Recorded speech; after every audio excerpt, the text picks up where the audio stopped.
안녕하세요. 반갑습니다. 또 오늘 저와 여러분이 또 어떤 얘기를 함께 나눌까 생각을 해보면서 오늘은 희망에 대해서 얘기를 나누고자 합니다. 희망. 우리가 들어도 좋은 이름, 참 희망이란 단어는 어려운 가운데도 우리가 늘 꿈꾸고 있는 그런 단어입니다. 희망이 있으니까 살아가고 있거든요. 희망이 없다면 살기가 힘들 겁니다. 인생이 아무리 힘들다 한더라도 우리가 희망을 갖고 있으니까 하루하루를 살죠. 그렇지 못하면 하루하루 살아가는 게 별로 의미가 없습니다. 그죠? 그래도 오늘보다 내일이 잘 될 것이다. 또 오늘은 힘들지만 또 내일은 좀 더 나아질 것이다 하는 그런 소망과 희망이 있기 때문에 하루하루 그래도 우리가 버티고 살아가고 있고 힘든 어려운 시절을 살아가고 있습니다. 많은 사람이 어렵습니다. 참 인생은 어떻게 보면 늘 좋은 일만 있는 게 아닙니다. 힘든 일, 어려운 일, 속상한 일, 모욕당한 일, 애매한 일이 너무 많죠. 인간으로 이해할 수 없는 여러 가지 일들이 참 많이 있습니다. 이 희망, 그러나 우리에게는 희망이라는 게 존재하고 있기 때문에 오늘 하루도 이렇게 살아가고 있지 않나 이렇게 생각합니다. 오늘 제가 희망에 대한 이야기를 좀 함께 나누고 싶은 에피소드가 하나 있습니다.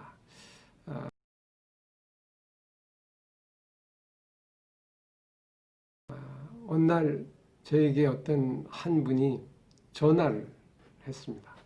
선생님, 잠깐 이 앞에서 만나고 싶습니다. 누구신데요? 저는 일단 나와서 만나서 말씀드리겠습니다. 그래요. 그래서 시내에 잠깐 나와서 커피숍에서 만났습니다. 한 중년 한 50대 정도 되는 나이의 어떤 남자분이었습니다. 그리고 그 얘기를 들어봤습니다. 그랬더니 그 이야기는 참 이런 이야기였습니다. 자기 아내가 있었고 자기 딸들이 있었는데 이제 공부를 하느라고 저 카나다에 멀리 유학을 보냈다고 합니다. 그리고 열심히 벌어서 아이와 함께 정말 꿈을 품으면서 어려운 시절을 보냈습니다. 어떻게 보면 엄마도 같이 아이와 함께 가 있는 기러기 아빠였습니다. 열심히 돈을 벌어서 늘 송금을 했습니다. 어떻게 하면 공부를 잘해서 나중에 정말 좋은 결과가 있을 것이다 이런 생각을 가지고 그렇게 열심히 돈을 벌어서 하루하루 소망을 갖고 이렇게 살았다고 합니다. 한 10여 년 그렇게 살았어요. 근데 연락이 어느 날 전화가 왔습니다. 그는 청천벼락 같은 얘기입니다. 여보, 나 이혼해주면 안 되겠어? 이렇게 얘기하는 겁니다. 아니 무슨 얘기라고? 그랬더니 알고 보니까 거기서 남자를 알게 되었던 겁니다. 그리고 결국 그 사람과 결혼하겠다는 겁니다. 그러면 그 딸은 어떻게 되냐? 딸도 엄마를 따라가겠다는 겁니다. 이야기를 듣고 이 남자는 소망이 다 끊어졌습니다. 희망이 다 끊어졌습니다. 사는 의미가 없습니다. 이 평생 그렇게 살아갔는데 이게 무슨 절망적인 얘기입니까? 앞이 캄캄하고 힘이 쭉 빠졌습니다. 어떻게 살아야 될까? 그래서 생각하다가 인생을 사람들 뭐하리? 그리고는 극단적인 선택을 해야겠다는 마음을 품고 전국에 돌아다니면서 어디서 죽을까 생각하는 자리를 찾고 돌아다녔다고 합니다. 이곳저곳 물색 하다가 어느 날 고속도로 휴게소에서 앉아서 물끄러미 쳐다보고 있는데 가판대에 어느 책이 하나가 딱 눈에 들어왔다고 합니다. 그 책의 이름은 희망이라는 책의 제목이었습니다. 바로 이 책입니다. 희망. 희망이라는 이 책의 글자가 딱 눈에 클로즈업 돼서 이렇게 왔습니다. 희망? 나에게 무슨 희망이 있다는 얘기야. 희망 없어, 나에게는. 인생 희망은 끝이 난 거야. 이대로 끝이 나는 거야. 이게 뭐 산들 무슨 의미가 있어. 어? 더 이상 살 필요가 없어. 이렇게 생각하고 있었던 그가 희망? 그래, 마지막 희망이라는 게 뭐가 있는지 한번 책이라도 한번 읽어보고, 그리고 어떻게 하든지 한번 해보자. 그리고 무심코 그 책을 받아서 읽었다고 합니다. 안에 내용은 이런 내용입니다.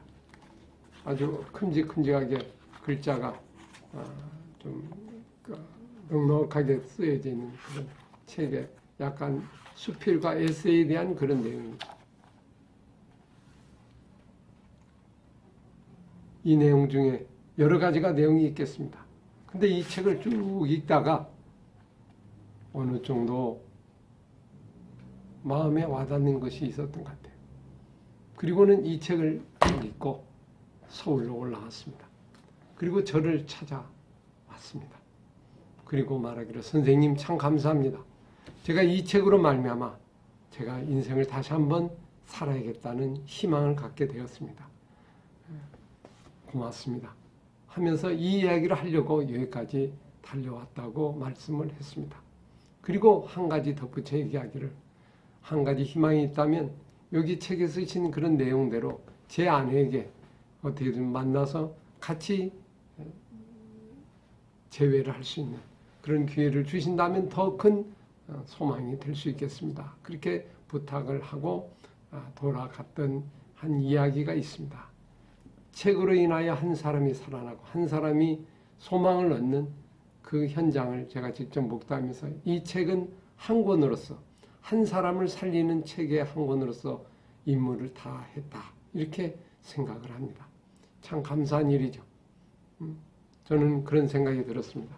책 한 권이 사람을 살리고 죽이고 할 수가 있다. 살리는 책, 생명을 주는 책, 영혼의 책, 희망을 주는 책, 그런 책을 쓰면 얼마나 좋을까 하는 생각을 다시 한번 다졌습니다. 우연하게 이 책을 썼는데 이런 일이 저에게 닥쳐서 참 저에게 다시 한번 도전을 주고 희망을 주었습니다. 제가 이 책을 만든 그 출판사 사장님께 그렇게 얘기했습니다. 당신 참 귀한 일을 한 겁니다. 아주 놀라운 일을 한 겁니다. 책 하나로 사람을 살리는 일을 했습니다. 이 소식을 전하니 그 사장님도 아주 기분이 좋으시고 아주 보람이 있다고 그렇게 말씀을 하신 걸 들었습니다. 여러분, 희망의 끈을 놓지 마십시오. 그 희망의 끈을 끝까지 붙잡고 가면 언젠가는 길이 보이게 됩니다. 희망은 오늘 우리 사람 속에 끝까지 품어야 할 것이라고 생각할 수 있습니다. 오늘 여기에 나와 있는 여러 가지 내용들, 희망에 대한 이야기들이 쭉 그렇게 나와 있습니다. 제가 한번 내용들 중에 한 부분을 한번 읽어보도록 하겠습니다. 피할 수 없는 일이라면 어려움은 원래 그냥 맞서면 물러나게 되어 있습니다. 어려움은 그냥 맞서면 물러서지만 뒤로 후퇴하면 나를 따라옵니다. 어차피 해결해야 할 것이라면 오늘 부딪히면서 해결의 길을 찾아보는 것이 현명합니다. 우리는 이리저리 그것을 피해보려고 가진 핑계를 대면서 내일로 미루지만 그렇다고 하여 그것을 피할 수 없습니다. 내 책임이라면 스스로 빨리 책임을 지고 해결하는 것이 현명합니다.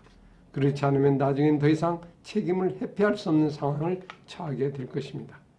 미국의 대통령이던 아브라함 링컨은 자기가 져야 할 책임에 대해서 이렇게 말을 했습니다.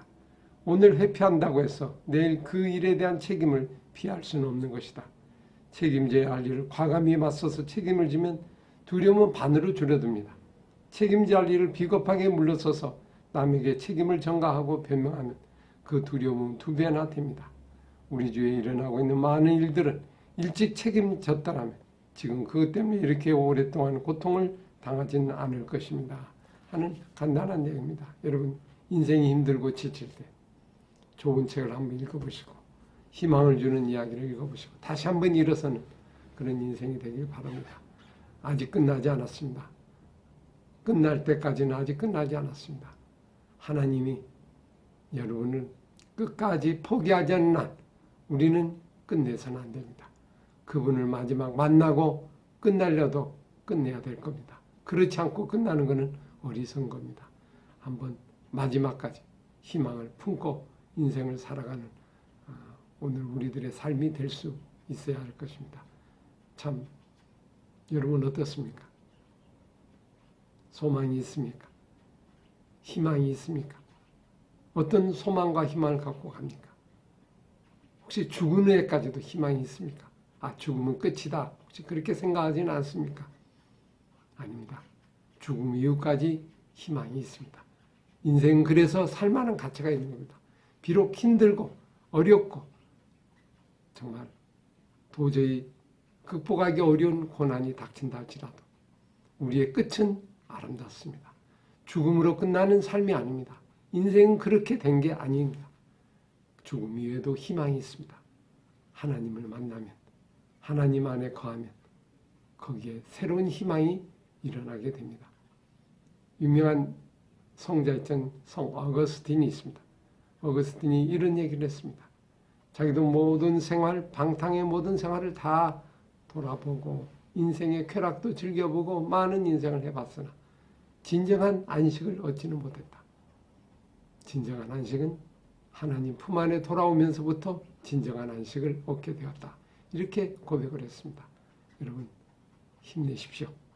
다시 시작하십시오. 그리고 여러분을 끝까지 지켜봐 주시는 하나님을 만나면 그 안에서 새로운 희망과 소망이 일어나게 될 겁니다. 하나님이 끝나지 않으면 이것은 끝난 것이 아닙니다. 내가 먼저 끝내면 안 됩니다. 마지막 순간, 그 순간에 나를 만드신 아버지 하나님이 우리를 부르시고 계시는 그 소망의 메시지를 듣고 다시 시작하는 오늘 저와 여러분이 되면 좋겠습니다. 유대인의 국가가 뭔지 아십니까? 우리나라 국가는 애국가죠. 동해물과 백두산이 마르고 닳도록. 유대인은 수천 년 동안 나라 없이 방황하고 다녔습니다. 아주 힘들게 인생을 살았습니다. 600만 명이나 되는 민족이 히틀러에 의해서 가스에서 전부 죽었습니다. 멸망할 수밖에 없는 그런 민족, 그 유대인이 끝까지 힘을 얻고 일어난 하나의 모토가 있습니다. 그게 뭔지 아십니까? 그게 바로 희망입니다. 희망. 그래서 그들의 국가, 애국가 제목이 희망입니다. 그래서 그들은 애국가를 부르면서 다시 일어나고 다시 희망을 품고 다시 일어나서 새 아침에 새 역사를 꿈꾸며 살아가고 있다고 합니다. 여러분도 희망을 품고 앞을 향해 열심히 하루하루를 한 걸음 한 걸음 뚜벅뚜벅 앞을 향해 전진해 나가는 귀한 여러분이 될 수 있기를 바랍니다. 오늘 하루도 축복된 하루, 희망찬 하루, 소망의 하루가 될 수 있기를 바랍니다. 감사합니다.